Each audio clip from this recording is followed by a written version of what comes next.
Hello सुरतीज, JT market quick review में आपका स्वागत है। आज हम सफायर फूड्स आईपीओ के बारे में बात करेंगे।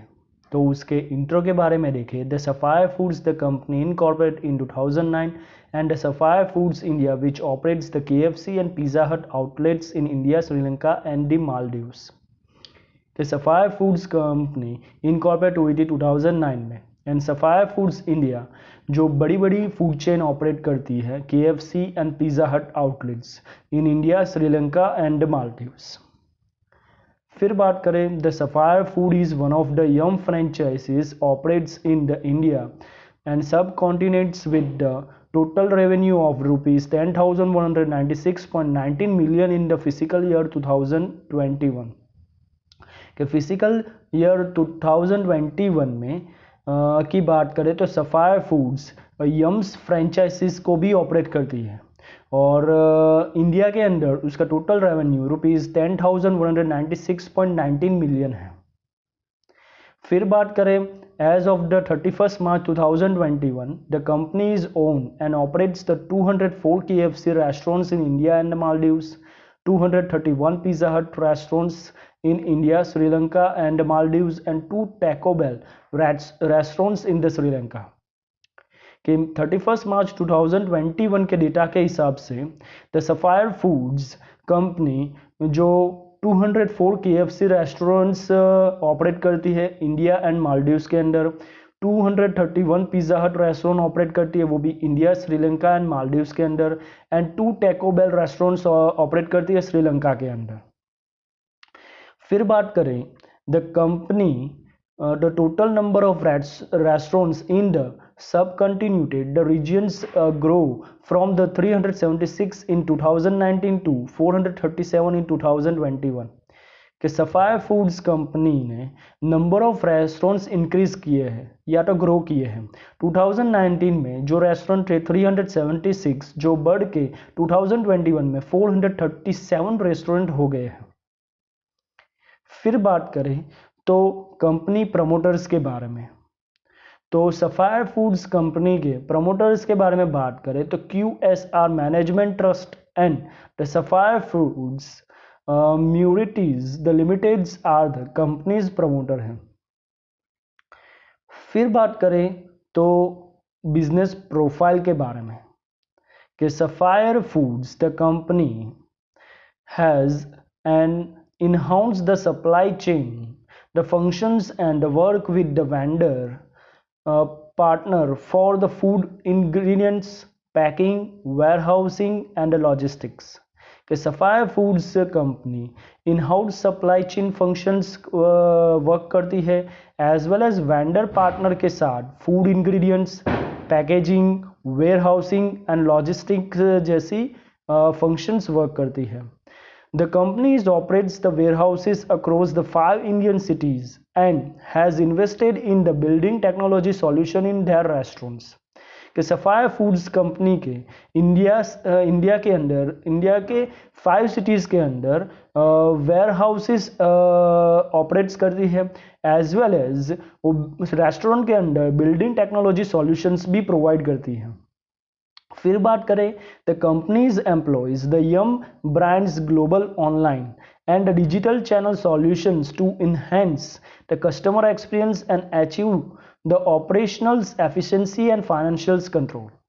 के सफायर फूड्स कंपनी के employ as of the Yum brands global online and digital channel solutions के जरिए वो customer experience and achieves the operationals efficiency and financial control करती हैं।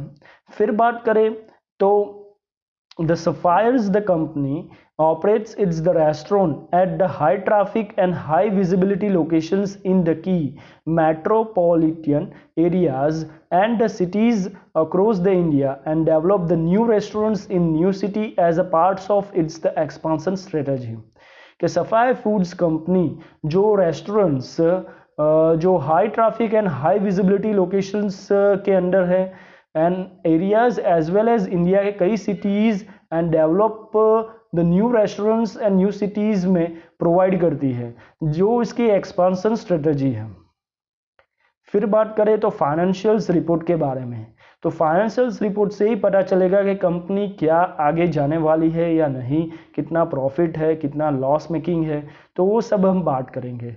तो ईयर वाइज हम कंपैरिजन कर रहे हैं 19 टू 20 टू 21। फर्स्ट देखेंगे total assets, second one is the total revenue and third is the profit after tax.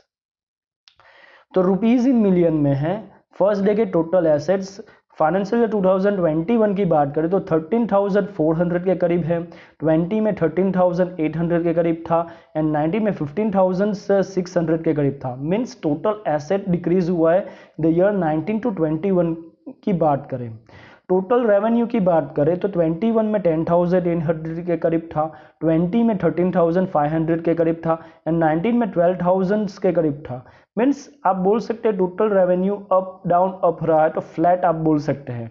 Profit after tax ये important है कि आफ्टर द टैक्स प्रॉफिट कितना मिला है, तो 21 में -998 मीन्स तो लॉस हुआ है, फिर 20 में माइनस मीन्स द लॉस हुआ है 1592 एंड 19 में भी लॉस हुआ है 694। तो आप पकड़ सकते हैं 19 टू 21 तक फाइनेंशियल लॉस मेकिंग कंपनी भी आप बोल सकते हैं। फिर बात करें आईपीओ डिटेल्स के बारे में कि जो आईपीओ आने वाला है तो उसकी डिटेल्स क्या है, उसके बारे में बात करें कि Sapphire Foods company raise the fund rupees the 2073.25 crore by the IPO and offer for sale rupees 2073.25 crore. कि सफायर फूड्स कंपनी जो पैसा आईपीओ के जरिए रेज करने वाली है 2073.25 करोड़ है और ऑफर फॉर सेल्स में 2073.25 करोड़ ही है। आईपीओ ओपनिंग डेट 9 नवंबर 2021 है, आईपीओ क्लोजिंग डेट 11 नवंबर 2021 है। आईपीओ का प्राइस बैंड रुपीज 1120 टू 1180 पर इक्विटी शेयर है। आईपीओ मार्केट लॉट साइज की बात करें तो 12 शेयर्स है। आईपीओ की अलॉटमेंट डेट की बात करें तो 16 नवंबर 2021 है। आईपीओ रिफंड डेट की बात करें तो 17 नवंबर 2021 है। आईपीओ डिमेट अकाउंट डेट की बात करें तो 18 नवंबर 2021 है एंड आईपीओ लिस्टिंग डेट की बात करें तो 22 नवंबर 2021 है। मीन्स लिस्टिंग डेट 22 नवंबर 2021 है। Grey market premium most important is कि 120 के करीब है 6 नवंबर को और 4 नवंबर और 5 नवंबर को 110 रुपीज के करीब था। तो 6 नवंबर को आप पकड़ सके 10 to 11% के करीब है। तो मेरे हिसाब से इतना भी कुछ खास नहीं है जीएमपी, क्योंकि वो अबाउट 150% से अप होता तो बढ़िया रहता। फिर बात करें ऑफर्स द शेयर्स के बारे में कि कंपनी ने कितने कोटा दिया है, तो रिटेल इन्वेस्टर्स की बात करें तो 10% कोटा में है दिया है। NII means non institutional investor के पास 15% का कोटा है and QIB means qualified institutionals बार के पास 75% का कोटा है। फिर बात करें तो कॉम्पिटिटिव स्ट्रेंथ्स के बारे में कि कंपनी के कॉम्पिटिटिव स्ट्रेंथ्स भी आपको पता होनी चाहिए। तो first is one of the India's the largest restaurants franchises operators and Sri Lanka the largest international QSR chain कि इंडिया की एक लार्जेस्ट रेस्टोरेंट फ्रेंचाइजीज ऑपरेट करती है।